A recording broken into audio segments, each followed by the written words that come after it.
Hoje vamos falar do Último Caçador de Bruxas de Vin Diesel e do efeito Hollywood. Fica aí para entender o que tudo isso significa.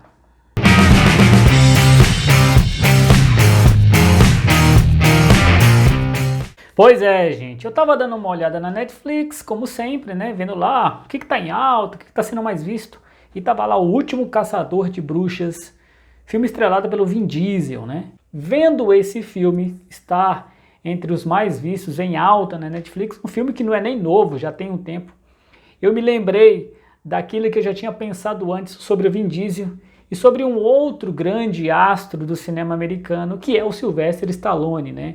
Porque os dois têm uma certa relação ali, que é aquilo que eu chamo do efeito Hollywood.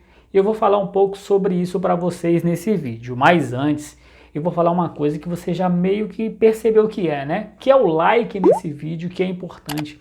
E mais importante ainda é você se inscrever nesse canal para ajudar ele a crescer aqui na plataforma, tá bom? Além de você ativar as notificações para quando sair mais vídeos como esse, você ser notificado.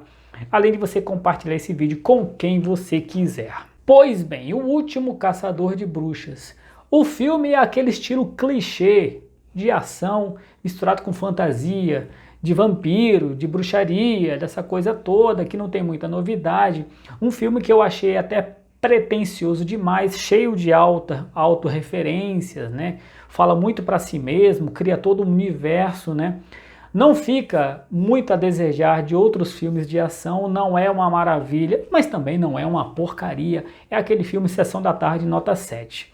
Mas o que me chamou a atenção de verdade não foi esse filme, na verdade, mas foi meio que ele representa para a carreira do Vin Diesel, e o Vin Diesel em si. Eu gostaria de falar disso com vocês aqui. Que é o seguinte, vamos falar um pouco do Vin Diesel. Vin Diesel, ele apareceu mais para a indústria no final dos anos 90, quando ele, com apenas $3.000, ele fez um filme em 3 dias, um filme, um curta-metragem independente, em que ele escreveu, produziu, dirigiu e atuou. Que história era essa? Uma história muito simples, contando os perrengues que um ator em início de carreira passa em Hollywood.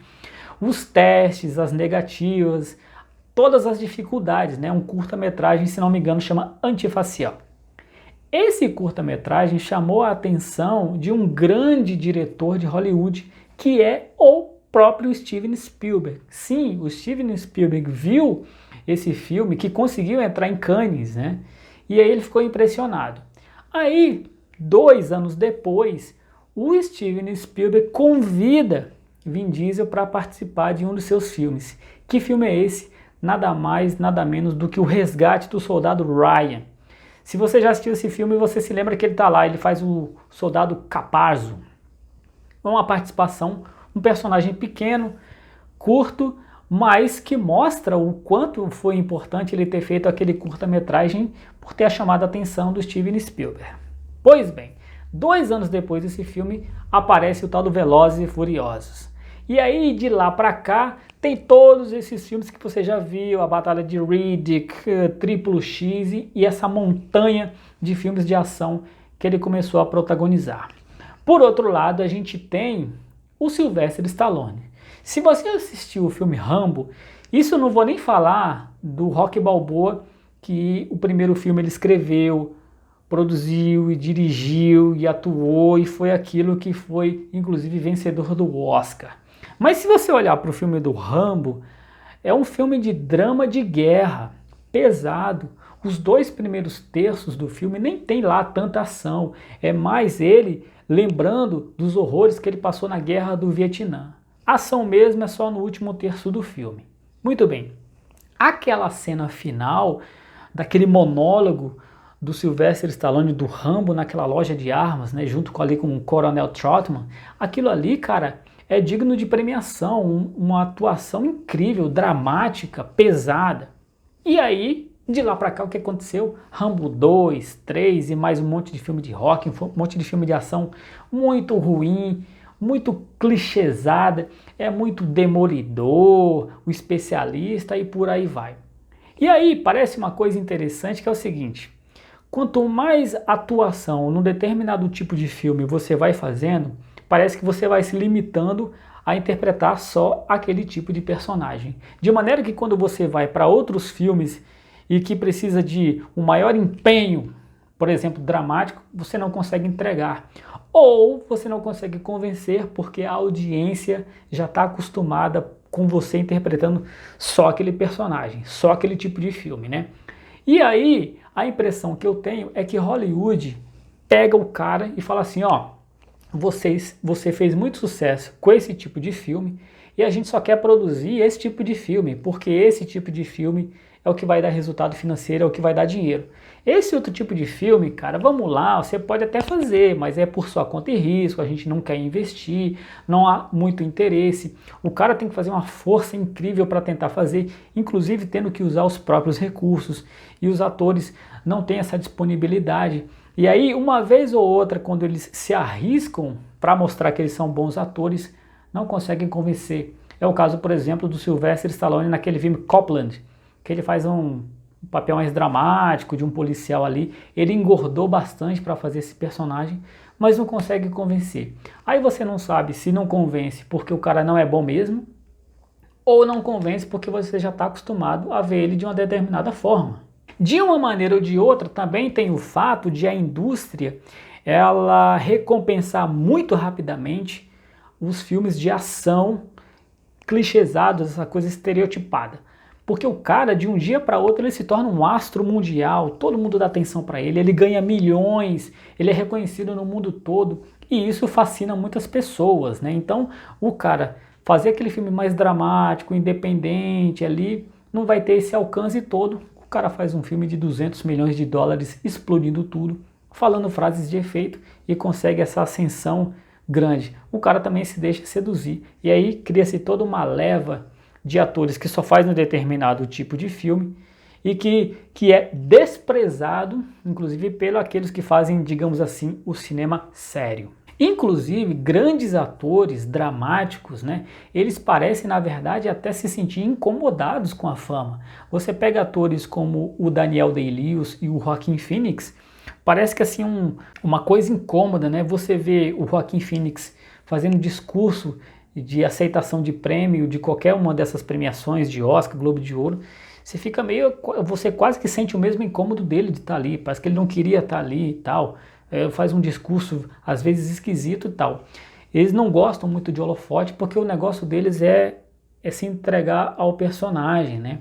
Já esses caras de filmes de ação, mesmo que eles não queiram, e em um momento ou outro na vida eles sentem essa necessidade, né? Como eu falei do Sylvester Stallone, do Copland, a gente vê que nos últimos anos o próprio Arnold Schwarzenegger ele tem tentado fazer alguns filmes mais dramáticos, tal, porque esses caras eles sentem falta de um reconhecimento como atores.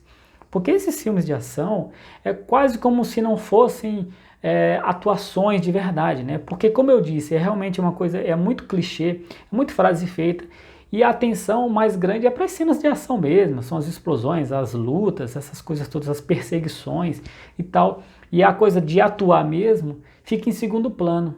E esses atores, como qualquer pessoa, como nós na nossa vida, chega uma hora que a gente necessita de reconhecimento pelo nosso trabalho, porque quando o nosso trabalho é ofuscado pelo trabalho dos outros, porque num filme de ação, o trabalho maior acaba sendo de direção, acaba sendo de efeitos especiais, de dublês, e a sua atuação mesmo fica uma coisa assim, passando a impressão de, sabe assim, qualquer um podia fazer aquilo, e o cara quer reconhecimento em um momento ou outro, mesmo depois de já ter ganho milhões, ter feito bilhões em bilheteria, o cara sente falta daquilo. E aí ele se arrisca a fazer coisas mais dramáticas, às vezes até sem ganhar nada. Mas o cara acaba já tendo aquela visão por parte do público muito contaminada de só um tipo de interpretação, um tipo de filme. Às vezes nem quer ver ele fazendo outra coisa porque acha que não vai gostar. Olha, você é muito bom nisso, não precisa fazer outra coisa. A gente não quer ver você num filme dramático, cara. A gente quer ver você dentro de um carro, numa perseguição, numa explosão e metendo uma porrada no pessoal. E aí fica um meio que círculo vicioso de o cara às vezes já tá velho, o cara já tá fora de forma e ainda tem que fazer filmes como esses porque são os únicos. Primeiro que ele consegue fazer, no sentido de ter apoio dos estúdios e tal, e segundo, porque é o que restou, né? Ele não consegue mais um espaço para mostrar a capacidade dele, caso ele tenha, em outras produções. Fica meio que um círculo vicioso. E isso é a minha visão que eu tenho sobre o Vin Diesel e o Stallone e outros atores que tiveram um começo até promissor dramaticamente, que poderiam ter um potencial para fazer coisas mais diversas, mas acabaram no mais do mesmo, no mesmo nicho assim, limitado, né, naquela coisa do estúdio dizer para eles, olha, você fez isso, deu certo e nós só queremos isso de você, porque qualquer outra coisa nós não vamos investir. E aí fica sempre mais do mesmo, e mais do mesmo nunca é legal. É legal quando um ator ele consegue fazer coisas variadas em todas as áreas.